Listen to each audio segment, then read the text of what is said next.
hey, it's me CJ from I'm gonna do a September wrap up. It's kind of low-key reading month, to be honest. Looking back on my Goodreads, I didn't read that many books.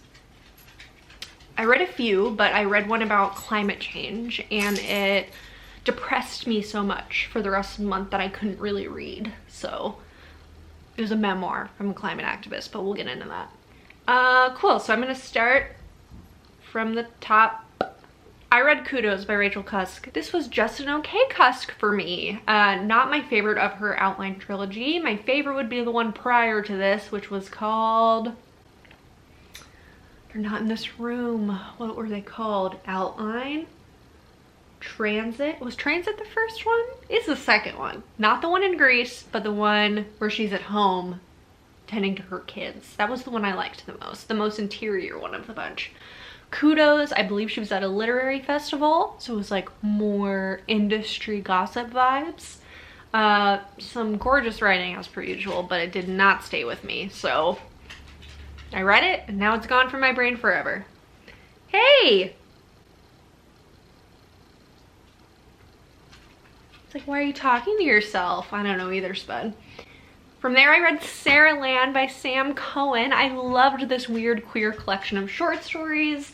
So inventive, so fun, kind of looking at different life experiences through reinventions of the same character named Sarah. Really interesting and like had some kind of my generation topics in there, like Buffy cosplay, road trip vibes. I really liked that it felt true to like my experience, especially like queer online spaces that I went to when I was younger, before I really had language for any identity that I was within.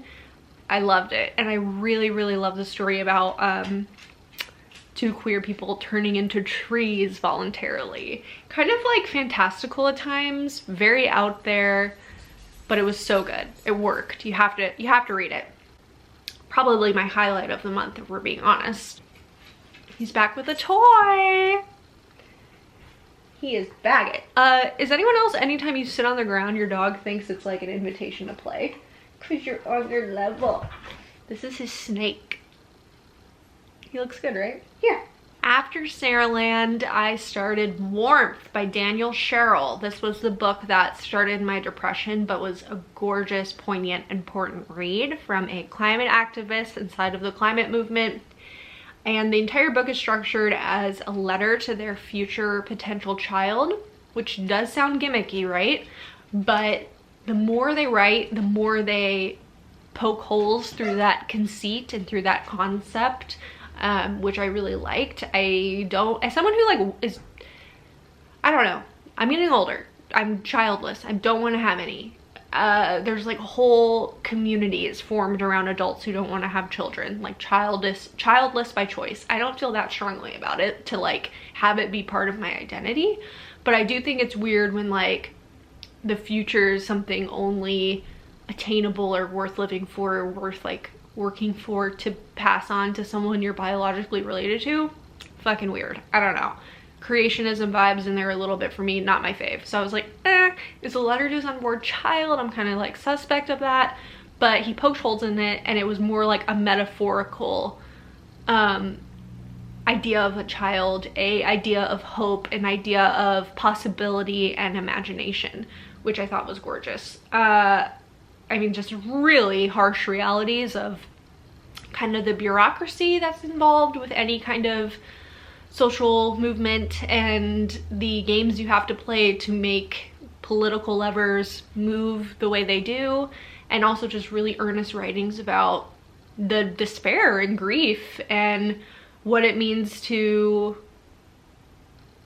be living in late stage capitalism and the Anthropocene. Am I right? I'm right. It's about two young women moving through New York, using their charm as currency. I think that's actually blurbed on the back. And it's written as diary entries from the main character, Issa, and talks through lightly some questions about like sexual power dynamics, pretty privilege, coercing men into doing things for you, how fun it is to get dressed up to go out at night, kind of like things that would be called feminine or trivial, or, you know, like fluffy, squishy parts that are like the luxuriatingness of being a woman, in my opinion, or can be from being a woman, if that's the womanhood you subscribe to. I love a little bit of womanhood that means your charm is currency. I think that's fun.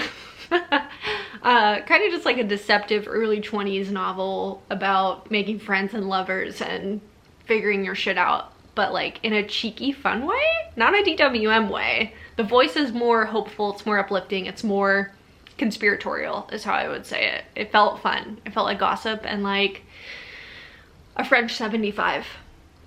That's how I would describe it. This book was a French 75. And then I read The Days of Abandonment by Elena Ferrante, which I guess is her first published novel. I didn't know that. I didn't know I was reading her debut. This book was nauseating, honestly. You are following a stay-at-home mom who gets left by her husband, and her world turns inside out and crumbles piece by piece as she quite literally is losing her grasp on reality and what it means to be a caretaker now that her partnership with her husband has ended. I love that Ferrante is never shy of giving us like the most ugly, angry thought pattern of a woman, and it definitely leans into that a bit. You know, you feel like the fiery rage of deceit as our main character makes a bunch of bad decisions, you know, quote unquote morally bad decisions, the way she's caretaking her kids, the way she's taking care of her pets, just kind of really letting the architecture of her life fall into shambles around her. Overall, I think this was like a solid 3 out of 5 for me. I don't know why it wasn't stronger. I think it was just like so brutal to like watch her make these decisions passively as a reader, right? And have to kind of like suffer through them. I think that's like a kind of cool suspense that Ferrante does really well, is like being a spectator to someone's bad decisions. But I liked it overall. What did this book feel like? This book felt like Next Time He Cheats by Carrie Underwood. Okay, sorry, I had to work a little bit later than I thought, so sent all my stuff. We're done. Those are all the books I read this month. Reading some other books now. I read Pure Color by Sheila Heti. I read a collection of short stories. I read a Deborah Levy or Levy, let me know. So some other things are in the works, but I won't get to that then. Some other things I'm liking this month are Animal Crossing. Fully obsessed with Animal Crossing again.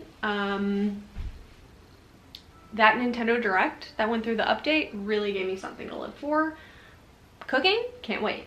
The additional farming, can't wait. It is such a robust, free update. Brewster, I can't wait. I cannot believe they're giving us that update. We don't deserve it. So I've been on my farm, on my island, trying to tidy things up, get my residents happy, do some architectural planning for all of the new updates, you know, it's really taking up some of my time. And I've been trying to listen to audiobooks while I'm playing Animal Crossing because I have guilt, you know. And I hate audiobook narrators' voices. Why do they sound like that? Like, hello. I'm also into my new Olaplex hair care routine because I'm a blonde. It's been fun and exciting. And of course, we had the launch of Sunny's, my little announcement that we're starting the book truck. So that's keeping me busy in my spare time, contacting people for automotive paint quotes, working with a designer friend of mine on a little identity system for it, starting to think through library sales and going thrifting in my spare time.